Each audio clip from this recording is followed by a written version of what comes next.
I'm writing this from a hotel room in Prague. Outside my window, there's fans holding signs with my name on them. They've been there since dawn, screaming whenever someone enters or exits the building. Inside, my hands won't stop shaking. I have maybe an hour left before they come for me, and I need to tell someone what I did, what I've become. If you've been in a movie theater in the last 2 years, you know my face. The critics call me the most electrifying talent of my generation. I've got 12 million people following my Instagram. Last month, I hosted Saturday Night Live. Next month, I'm supposed to be on the cover of Vanity Fair. But that's not gonna happen. 2 years ago, I was a nobody. A failed actor pushing 35, living in a cramped Studio City apartment with my wife Jennifer and our daughter Olivia. Olivia was 2 months old. I've been chasing this dream for over a decade, and all I had to show for it was 3 commercial spots and 1 non-speaking role in a show that got axed after 4 episodes. We were broke. Not struggling broke, but drowning broke. The kind where you check your bank account before buying milk. The kind where every unexpected expense feels like a death sentence. The night it happened, I just bombed another audition. Not even bombed. I'd done well at the callback. Really well. But they went with someone younger. Someone with more Instagram followers. That's what my agent told me. They loved you, Michael, but the other guy had better social media metrics. I sat in my car in that parking lot and looked at my phone. $340 in checking. My rent was due in 5 days. We were gonna lose the apartment. Again. We'd already moved twice in 3 years. Each time to somewhere smaller. Somewhere worse. I thought about Jennifer that morning. The way she'd smiled at me even though I knew she was terrified. The way she said everything would work out. Even though we both knew it wouldn't. I thought about Olivia, sleeping in her crib, completely unaware that her father was a failure. Then, my car died. The check engine light had been on for months. I'd been ignoring it because the mechanic was an expense I couldn't handle. But now the whole dashboard lit up, and smoke started pouring out from under the hood. I managed to coast into a gas station before the engine seized completely. The mechanic took one look and quoted me $1,800. I actually laughed. I just pulled out my phone and opened Uber. I couldn't afford it. But I couldn't afford anything else either. It was another $20 on the credit card. We were already underwater. The app glitched when I requested the ride. The screen flickered, went black, then came back. For just a second, the map showed my location somewhere else entirely. Not Studio City. Somewhere dark. Somewhere empty. A crossroads in the middle of nothing. Then, it corrected itself, and a car was assigned. Black Lincoln Town Car. Driver, loose cipher. 5-minute wait. I should have noticed the name, but I was drowning, and drowning people don't pay attention to details. The Lincoln pulled up exactly 5 minutes later. It was pristine, gleaming like it had never seen a day of use. The windows were tinted so dark, they looked opaque. When the back door swung open by itself, I froze for just a moment. Then, I got in. The interior was hot. Not uncomfortable, but noticeable. Like someone had been running the heat, even though it was 70 degrees outside. The seats were deep red leather, real leather, and the car smelled wrong, like cinnamon and sulfur, and something else I couldn't identify. Something old. Rough day, Michael? The driver's voice was smooth, ageless. I looked up at the rearview mirror, but the angle was wrong. All I could see were his eyes, and they reflected the streetlights in a way that made my stomach turn, like an animal's eyes, like something that wasn't quite human. "How did you know my name?" I asked, even though it was a stupid question. It was on the app. "I make it my business to know my passengers," he said, "especially the desperate ones." I should have gotten out, right then, but I was too tired, too defeated. "I'm not desperate." "Of course not." I could hear the smile in his voice. You're just a talented man who can't catch a break. A devoted father about to lose his home. A husband watching his wife's dream die because he can't provide. That's not desperation. That's just reality. My throat went dry. How the fuck do you know that? I told you. I know my passengers. The car pulled away from the curb, but we weren't heading toward the freeway. Tell me something, Michael. What would you give for success? Real success. Not one good role, but stardom. Your name above the title. Wealth beyond anything you've imagined. The ability to give your family everything they deserve. That's not how it works, I said, but my voice sounded weak. Or is it? He said. What if I told you I could make you a star? The biggest star of your generation. Within 6 months, you'll sign a 7-figure deal. Within a year, you'll be a household name. Within 2 years, you'll have everything you've ever wanted. I laughed, but it came out wrong. Hollow. What? I sell you my soul? Nothing so crude, he said. Just a small favor now and then. Nothing you wouldn't have done anyway. Everyone compromises in Hollywood, Michael. Everyone does what they must. I'm just making it official. I looked out the window and realized we weren't in Studio City anymore. We weren't anywhere I recognized. The streets were empty, lined with dead trees. The traffic lights were all red, but we weren't stopping. Where are we? My heart was pounding now. A crossroads, he said simply. The place where decisions are made, where fates are sealed. The car stopped. We were in the middle of an intersection I'd never seen. 4 roads stretched into complete darkness. No other cars, no lights, no stars. Just emptiness in every direction. I want to go home, I said, reaching for the door. It wouldn't open.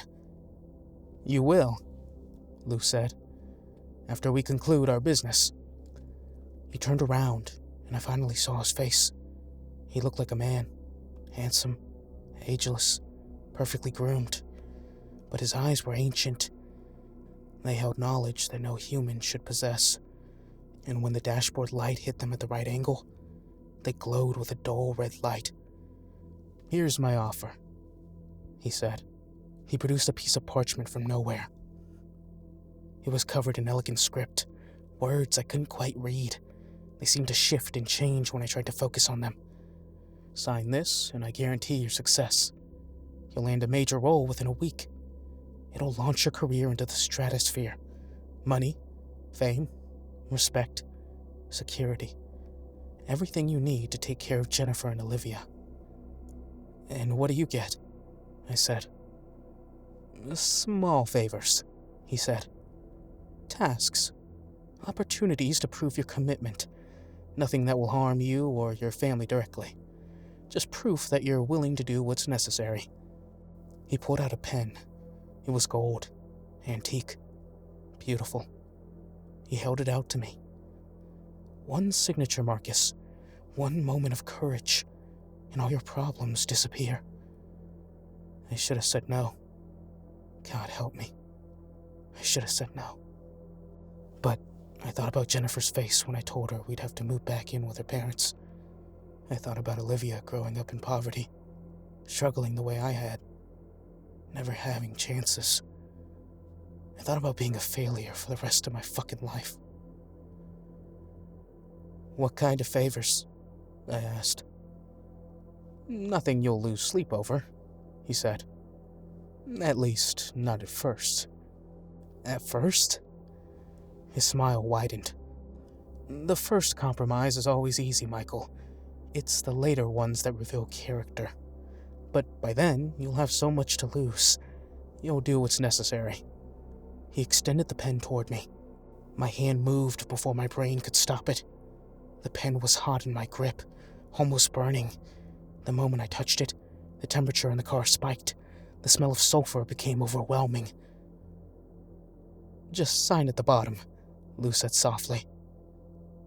Your blood, please. It makes the binding. He handed me a small golden pin. I pricked my finger. The pain was sharp and immediate. This was real. This was actually happening. I pressed my bleeding finger to the bottom of the parchment. My blood spread across the paper in patterns that weren't natural, forming my name in perfect cursive. The moment I lifted my finger, the document burst into flames. Cold flames. They gave off no heat. They consumed the paper in seconds and left no ash. Excellent, Lou said. His smile showed too many teeth. We have a deal. The world lurched. Suddenly, we were parked in front of my apartment building. The clock on the dashboard showed only 15 minutes had passed. Lou looked normal now, just an ordinary driver, though his eyes still had the ancient knowledge behind them. You'll receive a call tomorrow, he said. Answer it. And, Michael, when I ask for the first favor, don't hesitate. Hesitation breeds regret. Regret breeds failure. You're committed now. See it through. I stumbled out of the car. By the time I turned around, the Lincoln was gone, vanished. The Uber app showed the ride had been canceled. No charge, no record. I went upstairs and held Olivia for an hour, trying to convince myself I'd hallucinated the whole thing. Stress, exhaustion, a mental break. The next morning, my agent called. She was screaming, actually screaming with excitement. Michael, I don't know what happened, but David Fincher's people just called. David Fincher. They want you to audition for a lead role in his next film. You're auditioning today. They saw your reel, and you're exactly what they're looking for. I got the role. I was perfect in the audition, better than I'd ever been. It was like the character was already inside me, waiting to come out. The movie was a psychological thriller about a man who makes a Faustian bargain and has to live with the consequences. The irony wasn't lost on me. 3 weeks into filming, I got a text from an unknown number. There's an actor named Marcus Chen on your film, supporting role. He's getting too much attention. The director loves him. Critics are saying he's stealing scenes. I need you to destroy his reputation. Make him look unstable, unprofessional. Get him fired. I stared at that text for 20 minutes. Marcus was a good guy, talented. He'd been kind to me, given me advice, invited me to dinner with his wife and kids. Destroying him felt evil. But I remembered Lou's words. Don't hesitate. I told the producer he'd been behaving erratically. I gave an anonymous tip to TMZ, claiming he'd been inappropriate with crew members. None of it was true. Within a week, Michael was fired. Within a month, he couldn't book another job. His career was over. I saw him 6 months later at a coffee shop in Silver Lake. He looked hollow, broken. He didn't recognize me. I was too famous by then, too transformed. I watched him stare into his coffee with dead eyes, and I felt nothing. That was the worst part. I felt nothing. The movie was a massive hit. I was nominated for an Academy Award. I didn't win, but it didn't matter. The offers flooded in. Action franchises, prestige dramas, a Netflix deal worth $30 million. I bought a house in the hills. Jennifer stopped looking for work. Olivia had everything she needed. More than she needed. The second favor came a year later. A director I'd worked with was about to expose a studio executive's history of sexual harassment. The executive was powerful, connected to people Lou wanted to keep happy. I was instructed to convince the director to stay silent. When persuasion didn't work, I was told to threaten him. When threats didn't work, I received a file. Evidence of a drunk driving accident the director had covered up 15 years ago. An accident where someone died. I used it. The director stayed silent. The executive kept his position. He went on to abuse 17 more women over the next year. Their suffering is on my hands. The third favor involved sabotaging a rival actor's sobriety. He'd been clean for 3 years. I got him drugs. He overdosed 2 months later. He survived, but his brain was damaged. He can't work anymore. The fourth favor required me to cover up a crime committed by a producer's son. Assault. I provided an alibi. The victim was never believed. The fifth favor meant betraying a close friend to steal a role he desperately needed. His wife had cancer. They needed the money from that job. Without it, they would lose their house. She died 6 months later in a county hospital because they couldn't afford better care. Each favor was worse than the last. Each one pushed me further from the person I'd been. But I was in too deep. I had too much to lose. My family lived in luxury. Olivia went to the best private school in LA. Jennifer had everything she'd ever wanted. I was one of the biggest stars in the world. And I'd sold my soul for it. Except, it wasn't my soul Lou wanted. Last week, I got another text. Final favor. Time to complete our arrangement. I called the number. For the first time, Lou answered.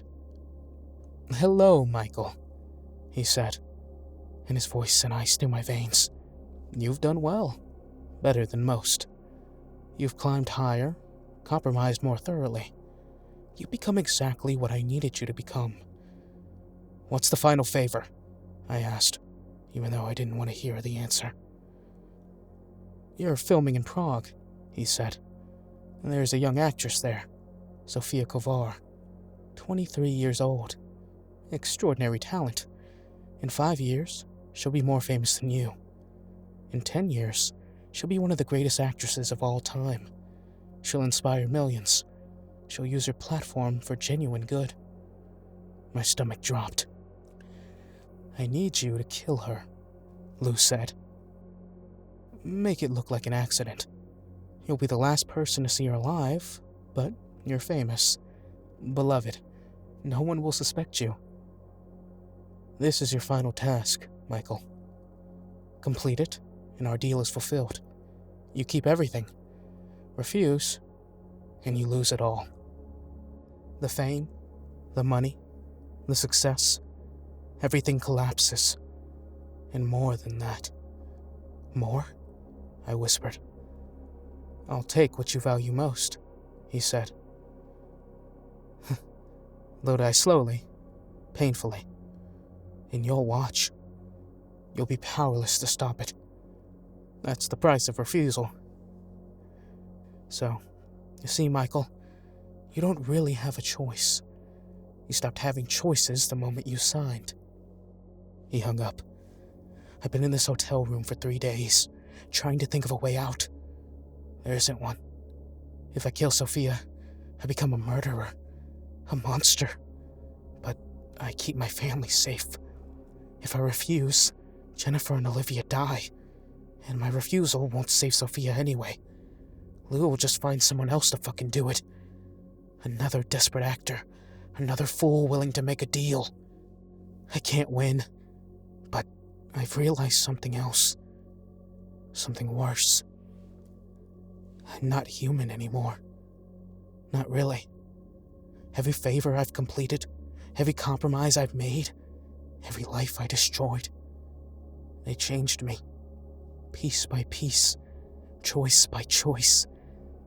I became something else. Something hollow. When I look in the mirror now, sometimes I see my eyes reflecting light, the way Lou's did. That dull red glow. I think that was always the point. He wasn't collecting my soul at the end. He was transforming it throughout, making me into something like him. Something that could do what he does. Offer deals to desperate people, corrupt them, destroy them. I think I'm becoming the next driver, the next Lou Cypher. There's a knock at my door. I can smell sulfur through the wood. He's here. I have to decide right now.